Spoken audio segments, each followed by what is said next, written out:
ఉత్తర దిక్కున గొప్ప మేఘం గోళము వలె గుండ్రముగా ఉండి లోపలి తలమంతా కాంతి ఆవరించబడి ఉండెను.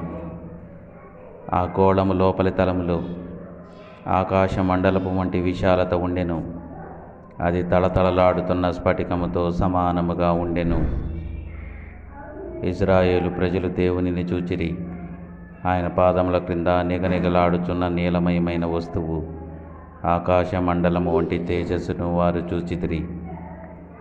గుడారము వలె అంధకారమును తన చుట్టూ దేవుడు వ్యాపింపచేసెను. జల అంధకారము ఆకాశ మేఘములను తనకు మాటుగా చేసుకొనెను. ఆయన పాదముల క్రింద గాఢాంధకారము కమ్మి ఉండెను. ఆయన ముందర అగ్ని నడుచుచున్నది. ఆయన చుట్టూ ప్రచండ వాయువు విసురుచున్నది. యెహోవా ప్రళయ జలము మీద